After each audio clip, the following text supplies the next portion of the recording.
Welcome to the Happy Spot podcast on NYC Radio, sponsored by Jack Thomas. I'm your special guest host, Gaetano Lardiri. I am a cannabis and psychedelics researcher and advocate for many years, and professionally as a consultant in these two spaces for the last 11 years. In this special podcast series, we'll dive deep into all things medical cannabis and psychedelics, exploring how these compounds can transform lives, reduce stigma, and advance groundbreaking research. Drawing from my experience and connections with advocates, scientists, therapists, industry leaders, and so on, I'll introduce you to some of the most fascinating and innovative minds in science, medicine, insurance, and beyond. Get ready for an eye-opening journey into these dynamic industries. Welcome to our first podcast, which will feature a colleague, a friend, an outstanding individual, Denise Rue. Denise, before I go into asking you questions and our discussion, please introduce yourself and tell us a little bit about who you are and what you do in the psychedelic space. Hi, Guy. Thank you so much for having me. Just to the listeners, I've come down with a bit of a cold, so if I'm sniffling and coughing, I do apologize. So I am a licensed clinical social worker, clinical hypnotherapist, and a psychedelic therapist. And I came into this field pretty late in life. I was a psychedelic novice until 2018 when I traveled to a legal psilocybin retreat in Jamaica. And for the first time, I experienced psilocybin. And I had been informed by all of the propaganda about drugs, lumping all drugs together, and that they would fry my brain. But I had begun to read the research that was coming out of NYU and Johns Hopkins, Imperial College, around 2017.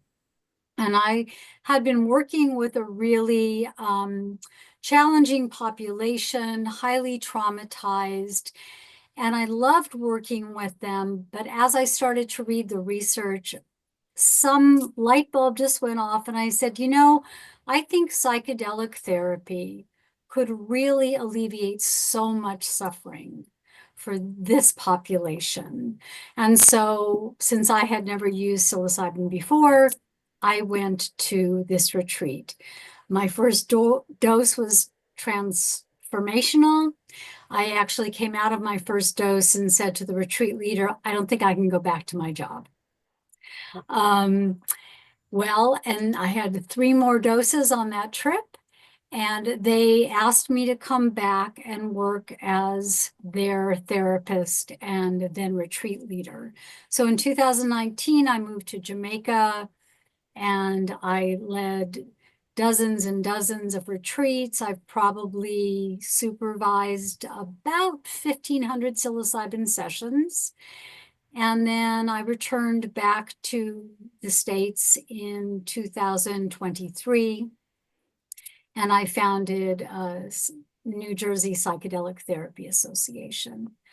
Excellent. And tell us, so how did you become involved overall in psychedelics?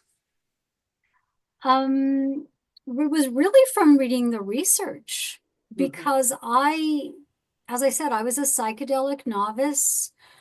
I had never experienced it in high school or college like most of my friends. And and there was a great fear factor involved from the advertising that all drugs were bad for you. And there was no differentiation between what might be consciousness expanding versus what is just mind altering, maybe to numb you. Yeah. So, Denise, walk us through what a participant could expect in the psilocybin session. Okay. Yeah. So psilocybin or magic mushrooms, that is my medicine. And of course, there are other psychedelics such as ayahuasca, DMT, ketamine, which is not a psychedelic, but is kind of lumped in there. It's a dissociative, and MDMA, which is an entheogen or heart opener. And all of those have therapeutic applications. So with psilocybin, the session would take about 5 to 6 hours. So someone would ingest the mushrooms in whatever form. It takes about 30 minutes or so for the psilocybin to metabolize to psilocin, which is the active metabolite. And then that kind of docks into the serotonin receptors. And then it starts a whole cascade of experiences. So there could be yawning, nausea, cascading geometric forms, heightened sensations, emotions, drowsiness, the sense that you're in a different reality. And the arc of the trip, you'll be in the peak for about 2 to 3 hours, then on the come down for another 1 to 2 hours. So what people can experience during this time is quite varied. But generally, people feel a heightened connection to their emotions. They feel things very, very deeply, and they may be quite labile, laughing 1 minute, tearful the next. So what we know is that psilocybin quiets the default mode network. These areas in the brain, which we've come to call the default mode network, which is where we hold our narrative sense of who we are, like the story of me, all the memories and the perceptions and our ego defenses. That gets quiet. And when that gets quiet, all these other parts of the brain that don't usually communicate get to communicate. So this will give us new cognitive insights, memory retrieval, ego dissolution, perhaps mystical experiences.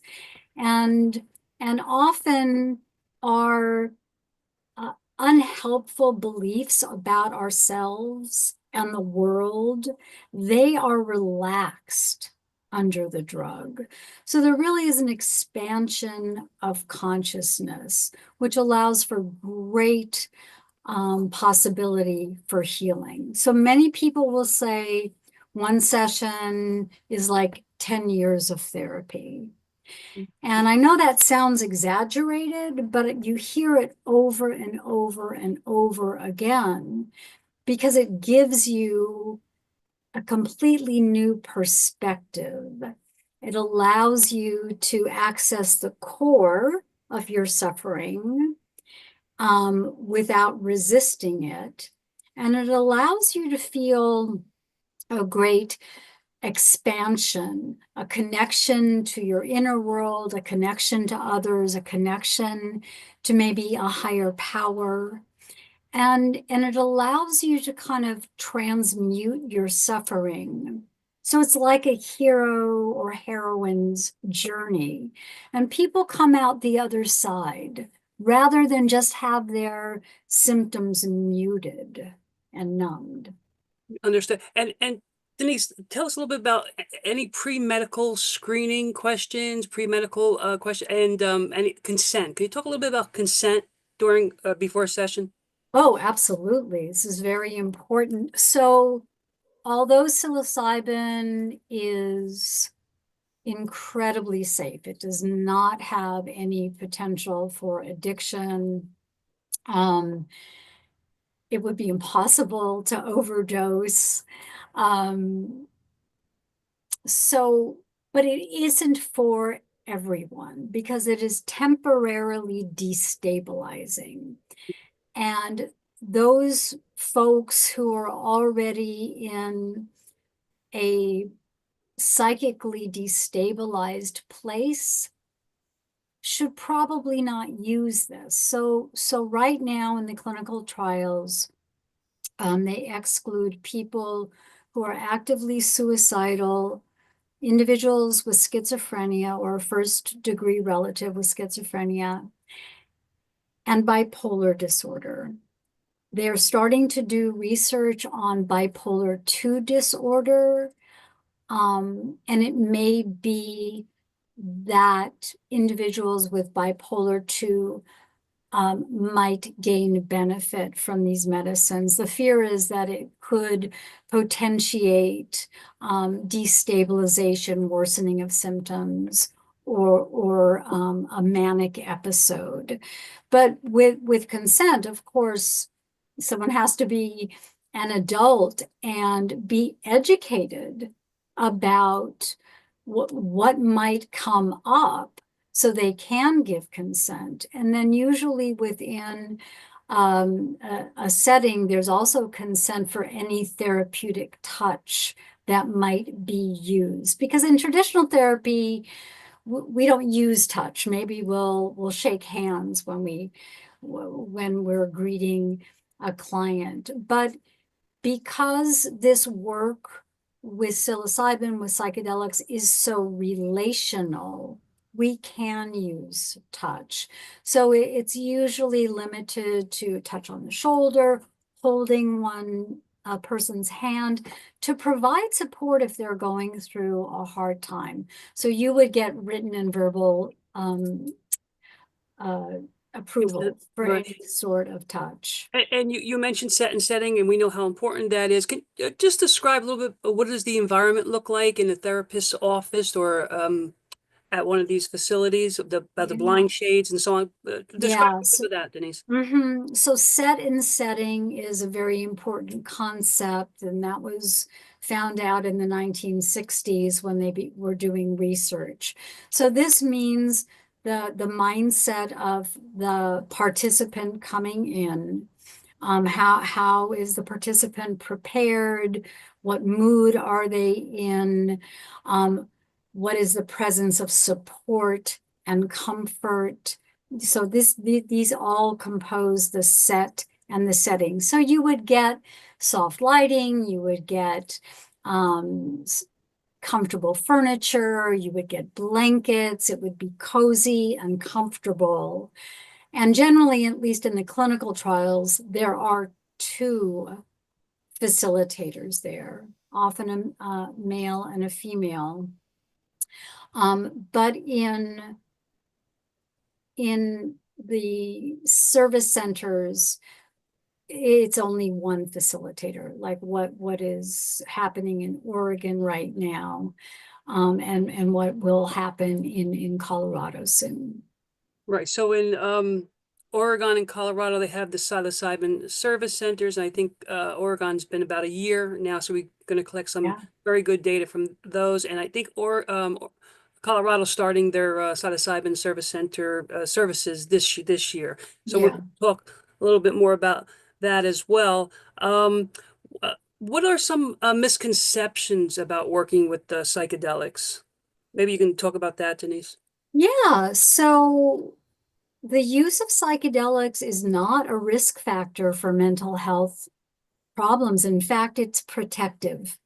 People who have used psychedelics generally show reduced psychological distress and decreased suicidality. So we should wipe that misconception off right away. Um, with psychedelics, as I said, it is not for everyone. People who are coming to the medicine really should investigate, be curious about why they're coming, because it is not necessarily a one and done, right? It can be, but it may require not only the medicine session, but prolonged integration of the session. And you may need, tune-ups, Right. right? Um, I think another misconception is that people will just go into transcendence and the mystical experience. Often people have to descend before they ascend. People talk a lot about going through ego death or ego dissolution. that's often not particularly comfortable, but people tend to excavate past trauma and let go of what no longer serves them, and then go into the ascendance, the gratitude, the awe, the potential mystical experience. So there may be challenges in there. I think another misconception is that the medicine session itself will save me, and I don't need to prepare and I don't need to integrate. Whereas really we know that it is a 3-step process, that we have to prepare adequately. We have the medicine session with adequate support, and then we integrate after. Right, excellent. And I think we're coming up on a break in a minute here. Let me ask you, what do we know from the research about the applications for psilocybin? Mhm. So psilocybin has what we call transdiagnostic applications, meaning it is not just for one condition.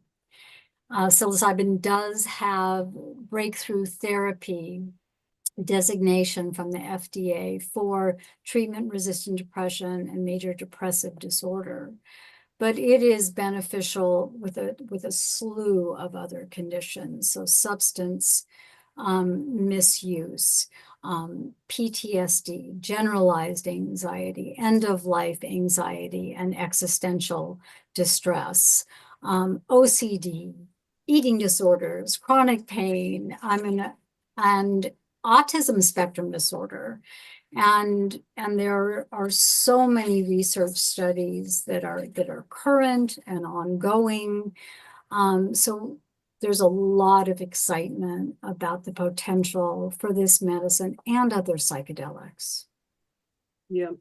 And let's go and talk a little bit more about the group experience, because that's fascinating. I Mhm. know the group experience, that's how it's done in traditional set and setting, but in Mhm. comparison with the individual setting, can you talk more about that, Denise? Mhm.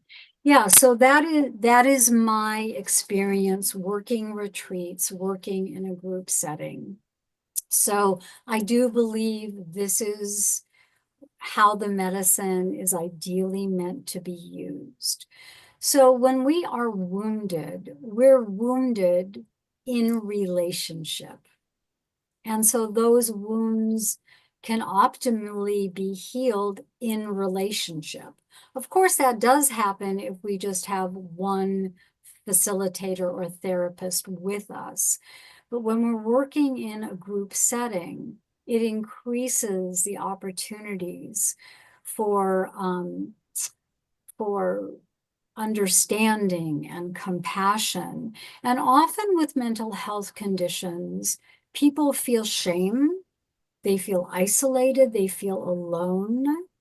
They don't really hear from other people who who are suffering. Because look at our world, we're presenting a face, right? The Instagram or the TikTok face. Right. People aren't really saying what's going on in their soul at 3 in the morning, right? But in these groups, people get very vulnerable, Mhm. and people are able to talk about what what their challenges are, and we don't normally do that. So it gives this great opportunity for connection, acceptance by others, reducing isolation. It's quite extraordinary. um, and I also think it's so helpful for others, for people to hear, ah, that person is going through what I am going Right. through, or they Yes, got past what I'm going through. It gives them hope. So it's an extraordinary experience.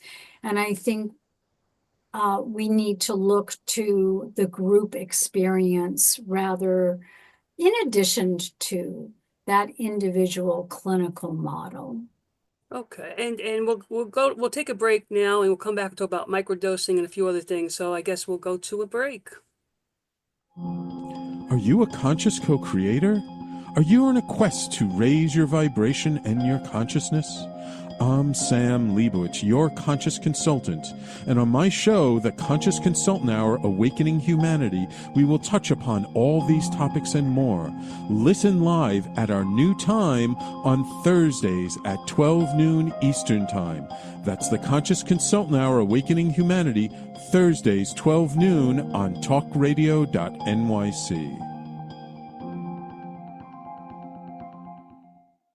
Are you a high-achieving, growth-oriented leader? Are you interested in developing your authentic leadership while creating a healthy, inclusive workplace? Hi, I'm Dr. Mira Brancu, host of The Hard Skills on talkradio.nyc at 5 p.m. Eastern on Tuesdays, where we discuss how leaders develop the hard skills needed to make a greater impact. We interview experts, have live coaching, and tackle these challenges. Listen to The Hard Skills on Tuesday at 5 p.m. Eastern on talkradio.nyc. You're listening to Talk Radio NYC. Uplift, educate, empower.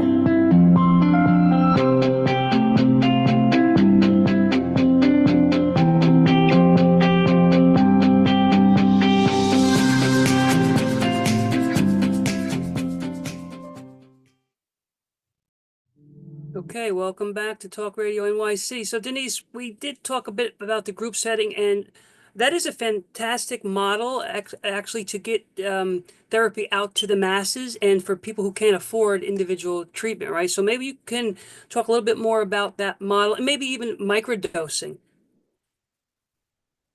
Okay, but just to finish up in the group model, I do think that is more cost effective. Yeah. And also it gives people a community, because once you've done this work with people, it does feel like they are your tribe, right? And that it's almost like going to war with someone and they've got your back. And it's almost as if the people that you're in a group with and doing a psychedelic with, they often become closer than your own family because they know you more intimately. Yeah. So I do think there have been a few clinical studies about the group model, and I think that will be rolled out. Yeah. Can you talk a little bit about the typical dose and dosing for these different settings and and microdosing? Talk a little bit more about that, Denise. That's a fascinating space. Okay, so dosing, it's not as clear cut as it is with, say, an antibiotic. Okay, Right. there's a lot of things that come into play. In Oregon, they cap the dose at 5 grams, and that's known as the hero's dose. Oh. So a lot of things affect someone's receptivity. The primary being if they are on or if they are not weaned off of their antidepressants, okay? Because antidepressants will reduce the number and the density of serotonin receptors. So if you don't have those serotonin receptors, there's no place for this for the psilocin to dock, right? So ideally, people need to be off of their antidepressant for 3 to 6 months to optimize the dosing experience.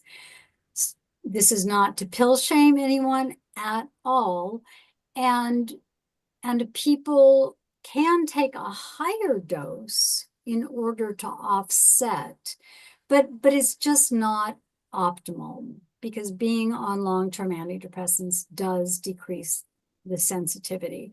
Then there's a lot of other factors. If people have reduced stomach acid, if people are on medications like Ozempic, which affect your digestion, and several other factors in general, like even your tolerance. I mean, do you take a lot of anesthesia to knock you out?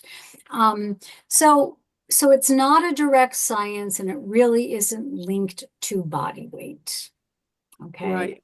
So in the clinical trials, usually the doses 2.5 to 5 grams. So in the retreat world, we would generally start someone at 2.5 or 3 grams, and then see how they respond to that.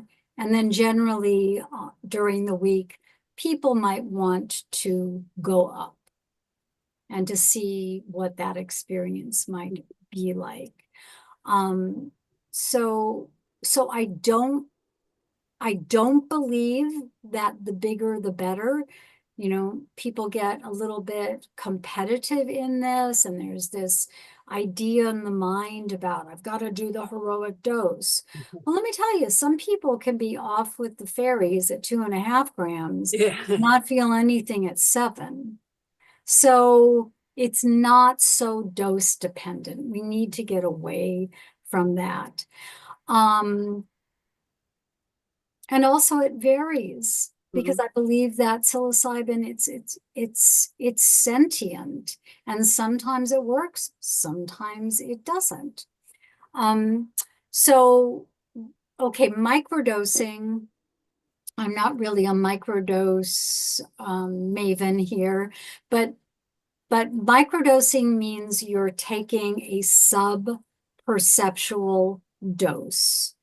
And it's very hard to get some good clinical research on this, because the placebo effect is involved. But anecdotally, people do swear by it for many things, like reducing chronic pain, increasing motivation, increasing their productivity, stabilizing their mood, lessening depression. So microdosing, I mean, it's out there and people are using it quite a bit. I think sometimes what people call microdosing is really a mesodose, Right, so a right. very low dose, say like 0.5 gram Right. or 1 gram. But if, you know, people will be using this, we know that, but start low and slow, and don't mix substances. Right. And you mentioned Ozempic, and I was thinking dietary. Can you talk a little bit about any dietary restrictions or dietary protocols for sessions prior or after? Yeah. So psilocybin is not like it's not like ayahuasca, where people clear Right. out, they go on a specific diet. Right. You just don't want to have a full stomach. Okay, because that increases nausea and slows down absorption. So some people fast, but if you're going to eat lightly a couple of hours before you would do a dose. Okay. And when we come back from break, we'll talk about some training programs. Okay, so let's go to a quick break, and we'll be right back. Okay. Hey everybody, it's Tommy D, the nonprofit sector connector, coming at you from my attic. Each week here on talkradio.nyc, I host a program, Philanthropy in Focus. Nonprofits impact us each and every day, and it's my focus to help them amplify their message and tell their story. Listen each week at 10 a.m. Eastern Standard Time until 11 a.m. Eastern Standard Time, right here on talkradio.nyc. Hi, I'm Linda Marcanico. The A Train to Sedona is a memoir about my journey to love and compassion. It's also the name of my new broadcast on Wednesdays at 12 noon. When we are spiritual, we embrace possibilities and ideas, which strengthen our mind, body, spirit, health, and wisdom. On the A Train to Sedona broadcast, I plan to interview guests who embrace these expansive practices. Join us on Wednesdays at 12 noon on Talk Radio New York City. You're listening to Talk Radio NYC at www.talkradio.nyc. Now broadcasting 24 hours a day.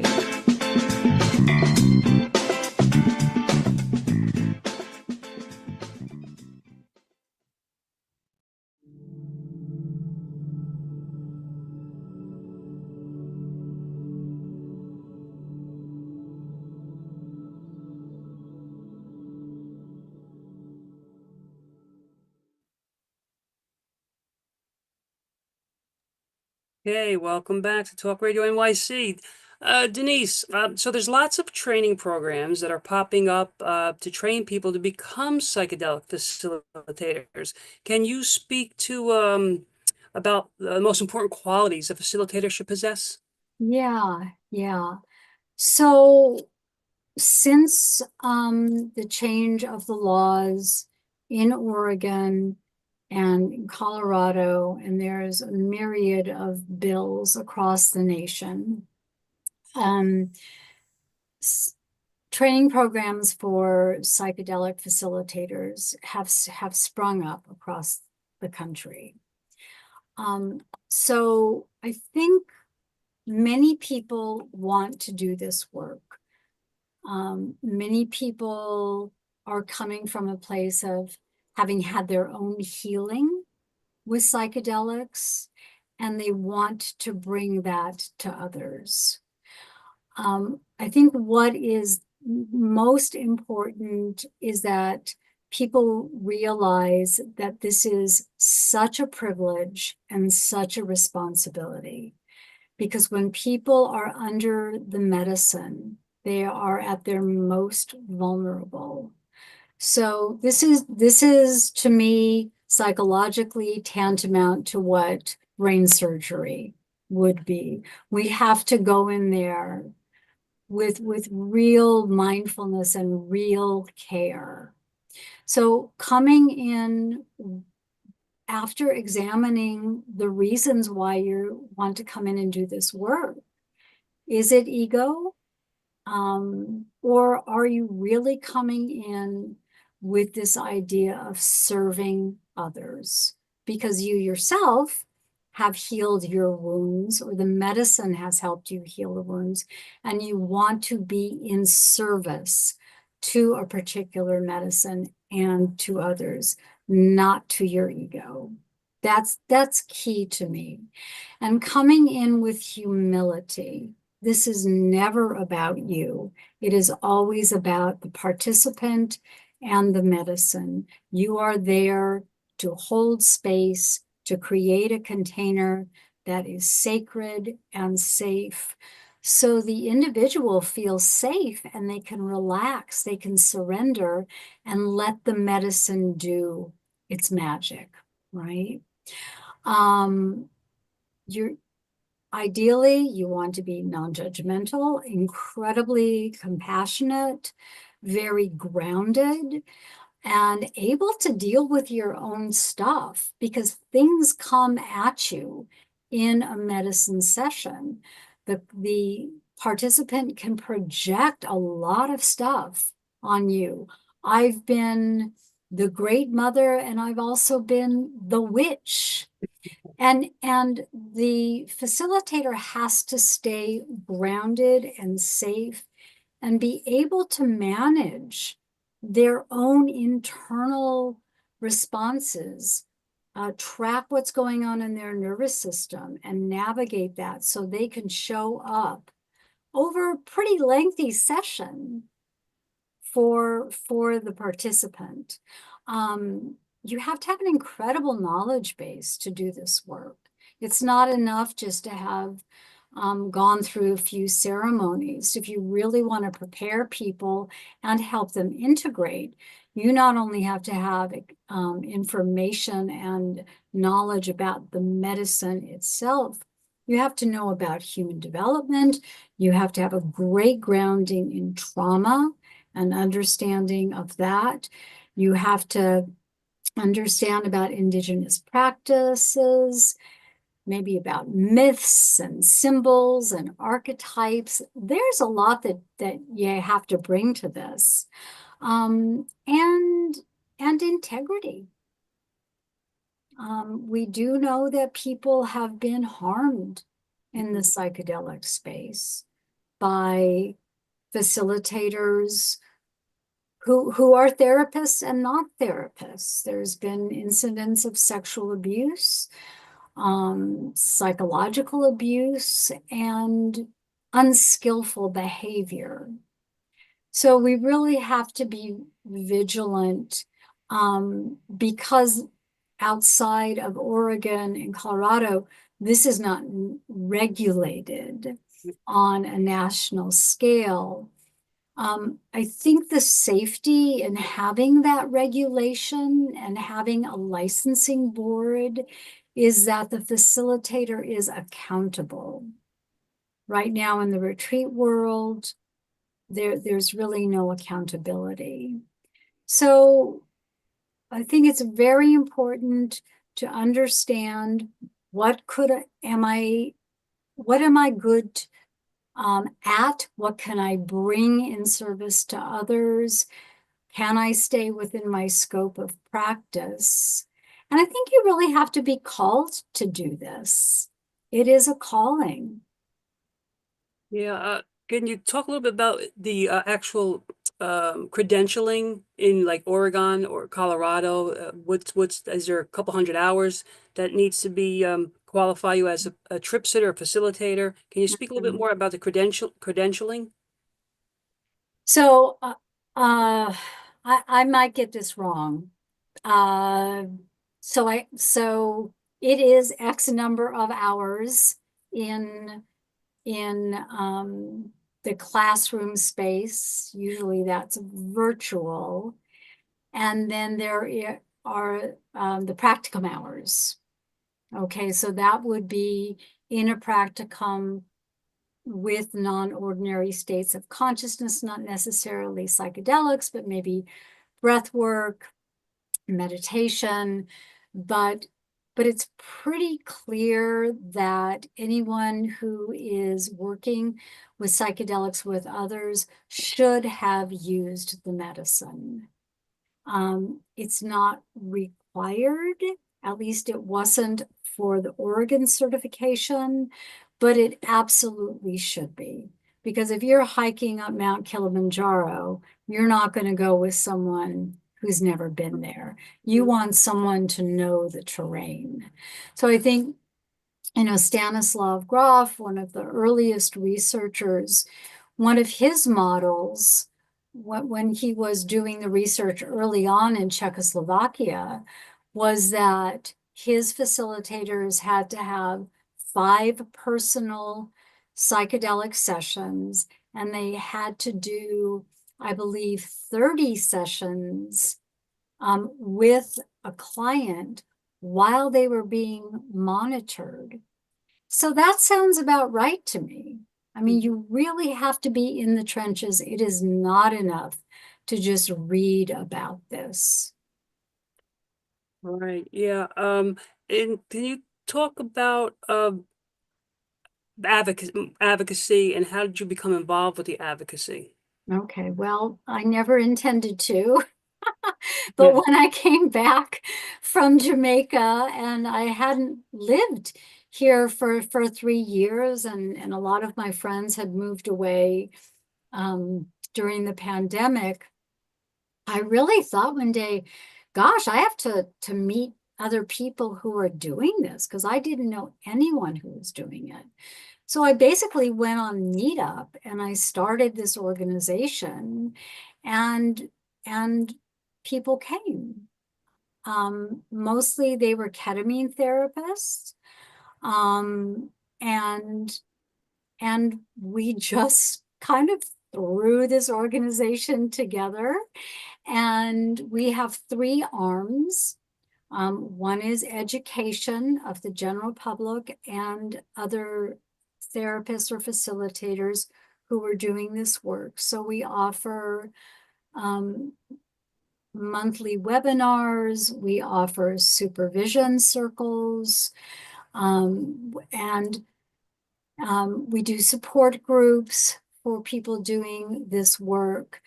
But we moved into the advocacy world because at that time, there was and there is a bill in New Jersey for psilocybin services.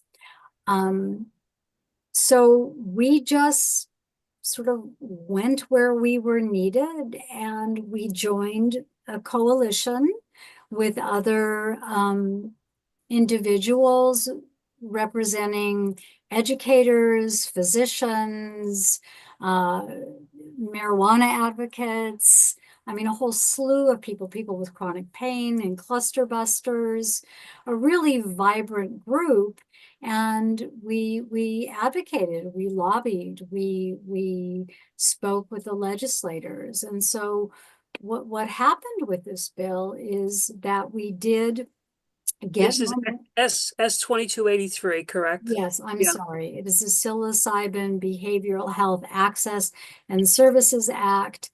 It was originally introduced into the legislature by the president of the Senate, and Scutari, and I believe that was in 22. It went straight to committee where bills go to die. It was reintroduced in 24, and it got some momentum. So we actually we went when the Senate Health Committee had open hearings, and we testified there, and that was voted. It passed unanimously in the Senate Health Committee, and then it was amended somewhat by the House.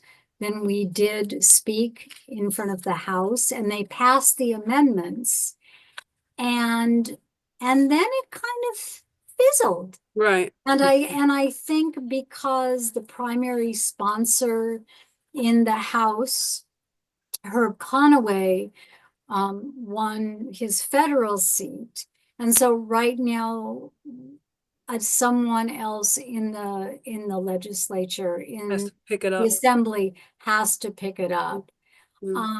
So we don't know what's happening or if legislators will move forward on this, which is really, really Really important. unfortunate, Yeah.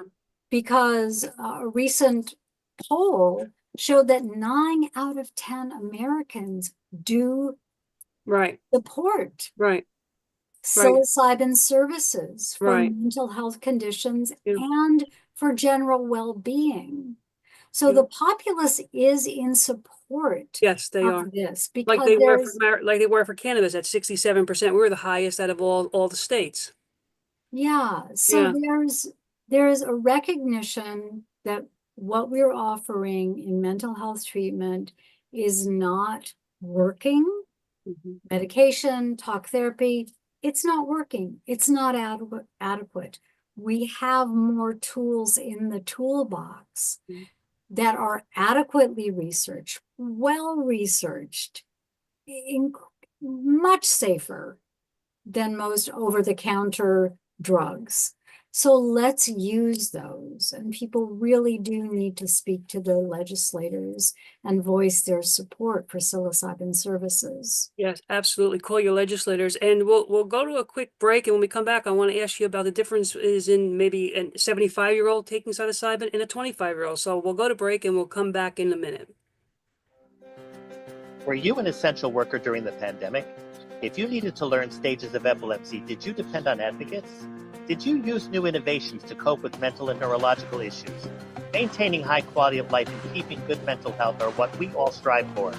I'm Frank R. Harrison, host of Frank About Health, and each week top healthcare influencers, professionals, and innovators answer these questions and more. Stay tuned on Thursdays at 5 p.m. on talkradio.nyc, and I will continue to be frank about health with all of you. Are you a conscious co-creator? Are you on a quest to raise your vibration and your consciousness? I'm Sam Leibowitz, your conscious consultant, and on my show, The Conscious Consultant Hour, Awakening Humanity, we will touch upon all these topics and more. Listen live at our new time on Thursdays at 12 noon Eastern Time. That's The Conscious Consultant Hour, Awakening Humanity, Thursdays 12 noon on talkradio.nyc. You're listening to Talk Radio NYC at www.talkradio.nyc. Now broadcasting 24 hours a day.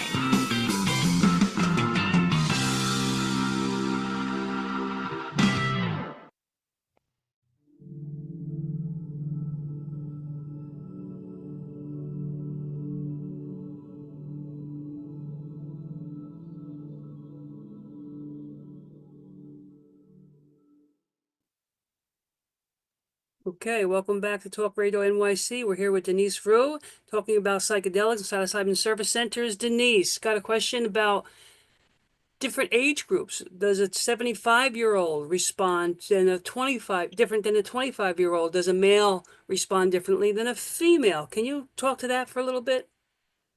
Sure. So I'm not aware of any research about the differences in people who identify as male versus female and their response. So I certainly haven't observed that. Okay. So And you've done over 2,000 sessions, Denise? maybe not quite, maybe like 1,600, Oh, 1,750. that's quite a bit. Yeah, That's quite a I'm bit. pushing for 2,000. All right.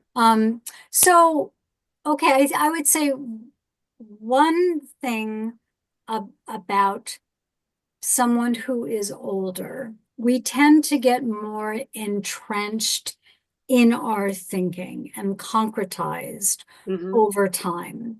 So the positive about using these substances earlier is that maybe younger people have not been practicing maybe poor strategies, right? Maybe they have more flexible beliefs. So they might be a little more fluid, a little more receptive. At the same time, does a younger person have the adequate coping strategies and distress tolerance skills not to be destabilized if some rough stuff comes up during the session? So I would say with an older person, it might take more sessions to it's almost like dynamiting the psychic terrain. Yeah. But I've worked with people even into their 80s, and depending so much on whether they've been on a lot of psychiatric medications, if they've been what I call highly psychiatrized, right? And if they've bought into this belief that their mental health conditions are simply due to a biochemical glitch, and maybe they have unrealistic expectations. Oh, I'm going to take this substance once, I'm going to have a mystical experience, it's going to change my life forevermore. That might happen. That might happen. But psychedelics aren't a vending machine. We know generally what people might receive, but it's varied. So I wouldn't have any issue working with someone who is in their 70s. I think we do need to be clear here, so just that people don't think that I'm in New Jersey working with psilocybin, because I'm not. Right. I worked with it in Jamaica because it is a still federally a Schedule I substance. So I think one of the reasons I've pushed so much to advocate for psilocybin services is because I saw the potential and for incredible healing in Jamaica. I had this tool at my disposal. It was legal. And then I come here and boop, doors closed. Right. And full disclosure, we're not advocating for anyone to take any Schedule I drugs. No, it is, unfortunately, in my opinion, still illegal. Right. And people can only use psilocybin in a clinical trial if they go to Oregon, overseas, and soon they will be able to go to Colorado. But and there are many states across the many cities across the country where psilocybin is decriminalized. Right. So it's a low priority for law enforcement. So people might feel like they have a little bit more safety there. This is very important too if you're getting treated in one of these other countries. So talk to us a little bit about cost. And in the future, when the psilocybin service centers get approved, talk about what a potential cost can be for a session. Yeah, it is high. It Yeah. is high. Retreats are, It's all out of pocket too, correct? yeah, there's no No insurance. insurance. No. So gosh, retreats are at a minimum 3,000 up to 10,000. Even one session in Oregon can be upward of $3,000. Right. So again, this care used in these regulated models is for people who are privileged. Many of the service centers, I think they're all required in Oregon, they have to provide some lower cost services for people who are disenfranchised. And there are a lot of great organizations which provide lower cost psychedelic use to individuals who cannot afford it. Yeah. And can you talk a little bit about what's a good harm reduction for psychedelics, harm reduction method? And then I want you to talk also about NJPTA, your organization, but more about the harm reduction at first. Okay, so we do know that hallucinogen use is up. I mean, it has grown considerably with the new research. So we just have to acknowledge people are going to use these substances. Also, people cannot afford to do so therapeutically. So how do people do this with as little harm, potential harm to themselves as possible? So Arrowhead is a very good website, the Fireside Project, Zendo Project. There are a lot of places people can go for information. If you are in an unstable situation, like you've just had a breakup or someone just died and you're really having a hard time, I would not go right to a psychedelic because that might destabilize you more. Yeah. If you're actively suicidal, consider ketamine rather than a hallucinogen. So I would recommend doing your research, read about the psychedelic you want to use, have a friend or sitter there with you to provide support. Don't mix substances. I know that's quite common. People use perhaps cannabis alongside psilocybin, maybe also hippie flipping, mixing a little MDMA with psilocybin. I'm not really going to speak to that, but just be careful, okay? And enter in mindfully, having done your preparation with respect for the medicine, and get some good integration after. Psychedelic Passage is another resource where they connect people up with facilitators.